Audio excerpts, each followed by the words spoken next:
अस्सलाम वालेकुम दोस्तों, मैं हूं अयाज़ अली और आप देख रहे हैं अयाज़ इन्फॉर्मेटिव चैनल। इंशाल्लाह मेरे दोस्तों, आज हम अपने पीसी में बग़ैर किसी सॉफ्टवेयर के फ़ोल्डर्स या फाइल्स को हाइड करना सीखेंगे, क्योंकि कभी कभार हमारे पास अहम फाइलें होती हैं तो उनको हाइड करना मुश्किल हो जाता है किसी सॉफ्टवेयर के बगैर। तो ये कंप्यूटर में इसकी सेटिंग मौजूद है। सिर्फ दो ही ईज़ी तरीके हैं इसको फ़ोल्डर या फाइल को हाइड करने के।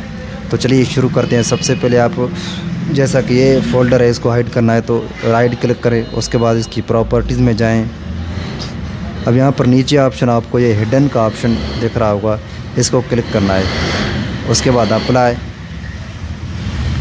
ओके। अब ये देखिए आप, अब मैंने इसको हाइड के ऑप्शन पर क्लिक कर दिया, लेकिन फिर भी ये मुकम्मल हाइड नहीं है। तो पहली सेटिंग हमारी मुकम्मल होगी। अब दूसरी सेटिंग की जाने बढ़ते हैं। उसके लिए कंट्रोल पैनल,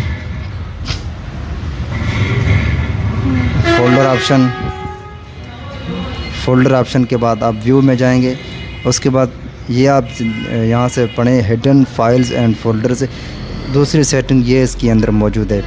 अब ये दो ऑप्शंस हैं। नीचे वाला ऑप्शन है कि शो हिडन फाइल्स। अब जैसा कि हमने वहाँ से फ़ाइल हिडन की, उसके बावजूद भी शो हो रही है, तो यहाँ से ये टिक मार्क लगा हुआ है शो पर। हम अगर डोंट शो हिडन फाइल्स को क्लिक करते हैं यहाँ, तो फिर हमारी वो फाइल्स हाइड हो जाएगा मुकम्मल तौर पर। जैसा कि यहाँ क्लिक किया, उसके बाद अप्लाई कर दिया है, अब ओके कर दिया है। अब ये देखिए आप, अब जो हमारी वो फ़ाइल न्यू फोल्डर वाली बिल्कुल गायब हो चुकी है। अब अगर हम चाहते हैं कि इसको, क्योंकि हाइड करने के बाद हमें फिर ज़रूरत ही पड़ती है, तो उसको दोबारा लाने के लिए, अब दोबारा लाने के लिए यहाँ से कुछ नहीं करना। दोबारा लाने के लिए पहले हमें कंट्रोल पैनल पर जाना होगा, फिर उसी सेटिंग के अंदर जाना होगा।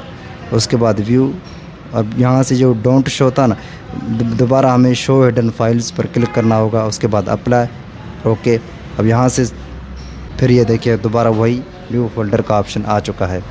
तो वहाँ से पहली सेटिंग हो गई। अब दूसरी सेटिंग फिर वहाँ से ये करेंगे प्रॉपर्टीज़, और इस ऑप्शन को ख़त्म कर देंगे, हिडन वाले को अप्लाई कर देंगे, ओके कर देंगे। ये वही फ़ोल्डर दोबारा आ चुका है। तो यही दो सेटिंग थी। इसके हवाले से शुक्रिया दोस्तों वीडियो देखने का।